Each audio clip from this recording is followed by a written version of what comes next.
Powering Ohio, how the state plays into the country's energy independence, was the topic of discussion today at Executive Caterers Corporate Club at Landerhaven.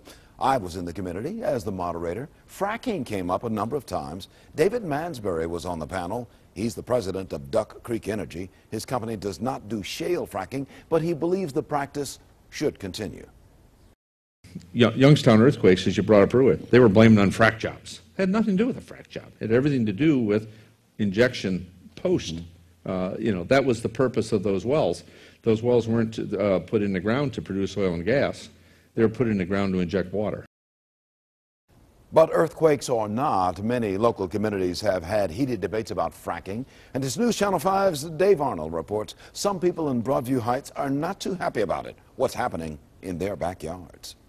Used to be, when you moved into a beautiful new neighborhood like Broadview Heights, all you had to deal with were maybe a couple barking dogs or a cranky neighbor.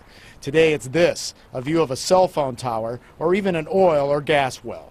I wouldn't have moved here if I knew that there was a possibility that there could be oil drilling. While fracking and drilling often mean new jobs, the signs of contempt are still there. Michelle Iene represents an Ohio group, Mothers Against Drilling in Our Neighborhoods.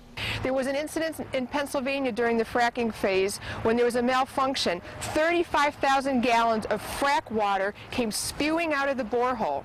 Where do I go if it's going to be raining frack water on my house? Senate Bill 278 took away the rights of individual cities to enforce laws against drilling, leaving local governments frustrated. I think it is our job to let them know both sides of the coin. Somebody knocks on their door, it says they're going to give them thousands of dollars, they're going to make all of this money, and the well's going to be so far away from your house. And in hindsight, the well's a lot closer, they're not making a lot of money. So what's it like to have one in your backyard? Just want to throw up. It catches you off guard, and you retch because it's certain times when they're letting the gas out. Some residents are simply arming themselves. We moved into this neighborhood because we have a deed restriction which prohibits any oil drilling. My job as a mom is to keep my son safe, and it's been taken away from me. In Broadview Heights, Dave Arnold, News Channel 5.